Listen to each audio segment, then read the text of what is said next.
Well, hello. This is Suzanne Wachtel, living your best life, and this talk today is about the new year. So the new year is a topic that we all have universally. Everybody is celebrating a end of one year and the beginning of a new. And I wanted to do a podcast today because I really wanted to talk about a annual ritual which is celebrating the end of the year and bringing in the new year, because it's been going on for obviously centuries, and it is a very important symbolic day to many, many people. And some other people just get through it and watch football and drink a lot and eat little hot dogs.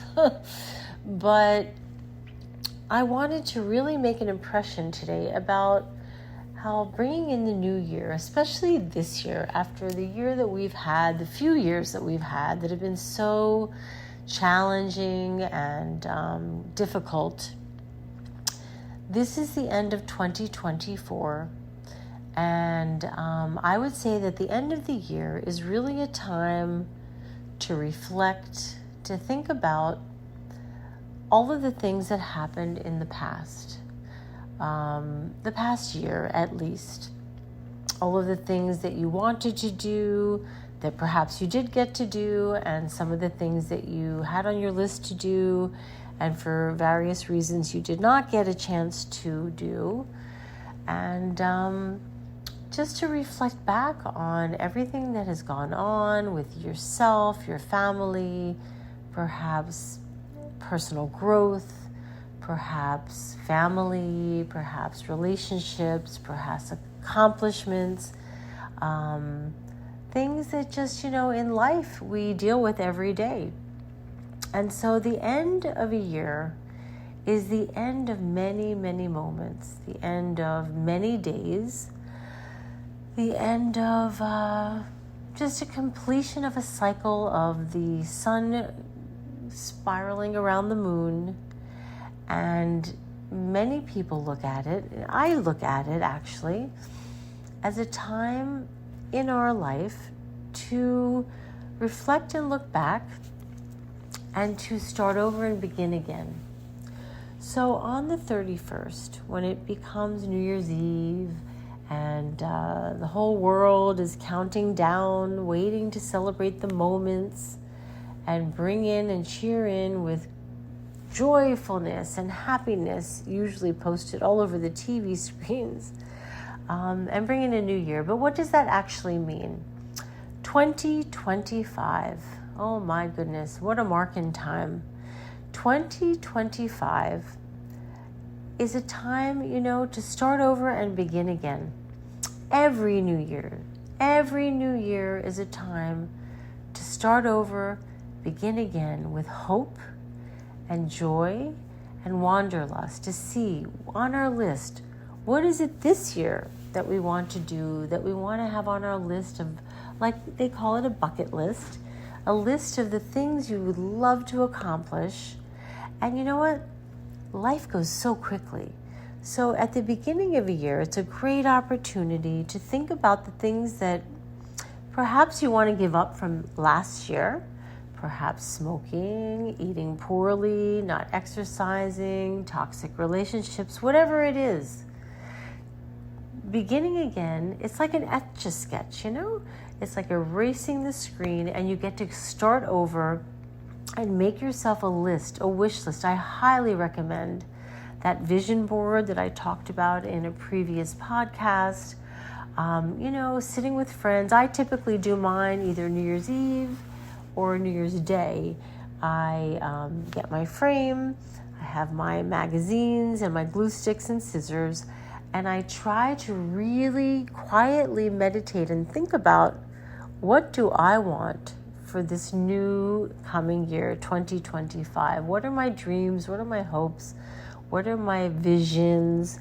And I find when I have a visual picture, it helps me to remember. I remembered a couple years ago, I was renting in Boca Raton, and I really dreamed about buying a home, decorating the home, really rooting again and starting over. And I made my vision board that year, and I put houses and furniture, and I put family and moving.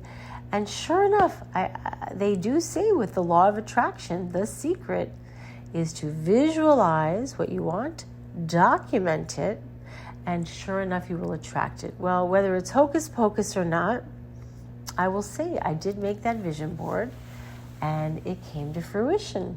4 years ago, on January 30th, I walked into what was to be my new home and said, this is it.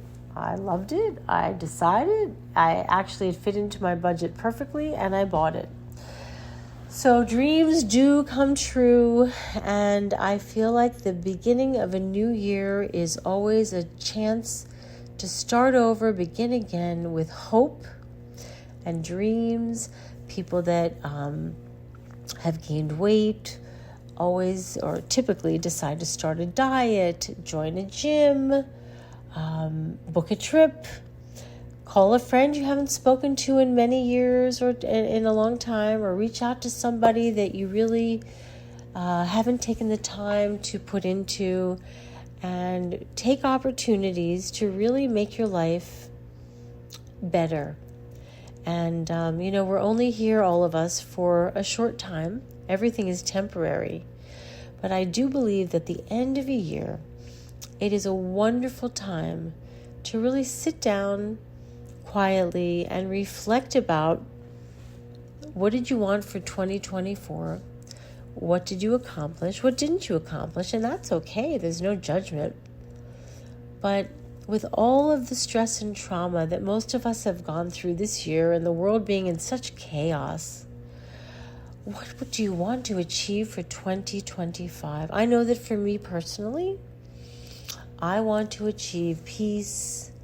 I want to achieve happiness. I want to really connect with friends that are healthy and enjoy having nice times with laughter, joy, and pleasure. I'm not saying I won't be there for hard times, but I want to reach out to people that, don't dwell on hard times. They just want to enjoy life and be a part of mine. I want to enjoy my family. I want to have memories, create so many memories with my children, grandchildren. If you don't have children or grandchildren, that's fine. Then you have time to go do other stuff like take a trip, travel, start painting, start sculpting, doing things that you would like to do.